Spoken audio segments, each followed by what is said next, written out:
छोटे से शहर गोरखपुर की तंग गलियों में हर सुबह सूरज की पहली किरणों के साथ एक ठेले की आवाज गूंजती थी। टमाटर ले लो, आलू ले लो।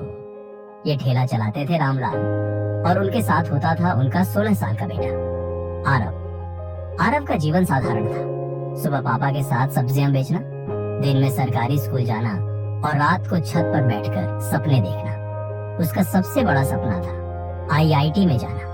लेकिन एक सब्जी वाले का बेटा जिसे ठीक से ट्यूशन भी नसीब नहीं, क्या वाकई आईआईटी तक पहुंच सकता है? एक दिन स्कूल में एक प्रोफेसर ने बताया कि आईआईटी की कोचिंग क्लासेस शहर के कोने में खुली है, जहां फ्री में तैयारी करवाई जाती है अगर बच्चा एंट्रेंस क्लियर कर ले। आरव की आंखों में चमक आ गई। वो जानता था यही मौका है जिससे उसकी दुनिया बदल सकती है। वो घर आया और बोला, पापा मुझे कोचिंग का टेस्ट देना है। पापा ने थका चेहरा ऊपर उठाया, बेटा हमारे पास इतना टाइम और पैसा नहीं। तू सुबह सब्जी बेचने नहीं जाएगा तो दुकान कौन संभालेगा? आरव चुप हो गया, लेकिन सपने नहीं मरे। कई दिनों तक उसने कोई बात नहीं की। वो खुद से लड़ रहा था। क्या वाकई उसके जैसे किसी के लिए बड़ा सपना देखना सही है? उसे लगता था सपने अमीरों के होते हैं, गरीबों को तो बस गुजारा करना होता है। एक रात जब बिजली नहीं थी और पूरा मोहल्ला अंधेरे में था, आरव छत पर लेटा आसमान देख रहा था।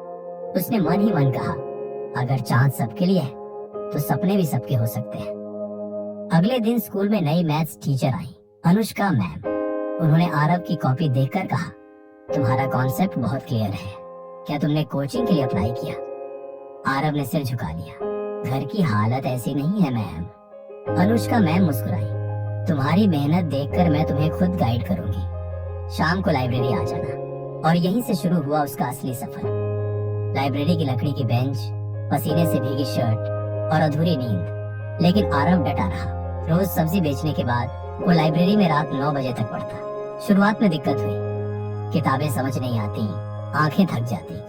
लेकिन वो खुद से बस एक बात कहता, अगर अब हार गया तो फिर कभी जीत नहीं पाऊंगा। 3 महीने बाद कोचिंग के एंट्रेंस का रिजल्ट आया। आरव सेलेक्ट हो गया था। उस दिन पहली बार उसके पापा की आंखों में आंसू थे, गर्व के आंसू। लेकिन चुनौतियां अभी खत्म नहीं हुई थी।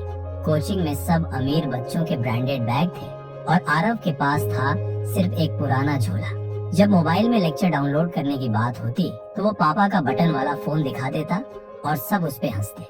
कई बार खुद को दूसरों से छोटा समझने लगा। लेकिन अनुष्का मैम हमेशा कहती, तुम्हारी कहानी बाकी सबसे अलग है, इसलिए तुम जीतोगे।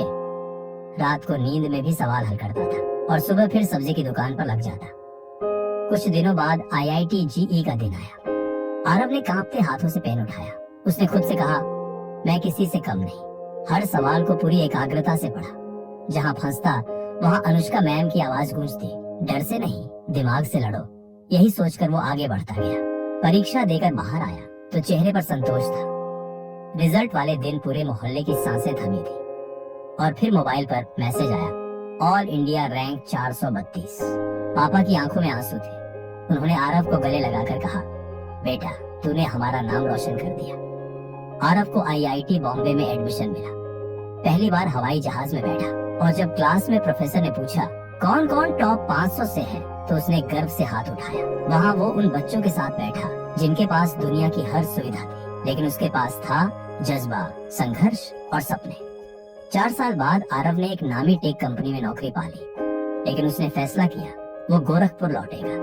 वहीं एक कोचिंग खोलकर उन बच्चों को पढ़ाएगा जिनके पास साधन नहीं पर सपना है। अब वो आरव नहीं, आरव सर बन चुका था। उसके पास महंगी गाड़ी थी, लेकिन वो अब भी सब्जी वालों के बच्चों को गले लगाता, क्योंकि वो जानता था कि सपनों की कोई जात, हैसियत या रेट नहीं होती। हर नए बैच में वो एक बात जरूर कहता, मैं ठेले वाले का बेटा हूँ।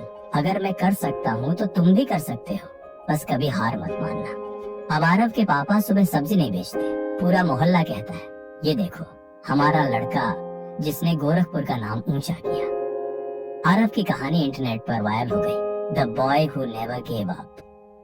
मोरल, कभी हार मत मानो। हालात कितने भी मुश्किल क्यों ना हो, अगर सपना सच्चा है और इरादा मजबूत तो एक ठेले वाले का बेटा भी आईआईटी पहुंच सकता है।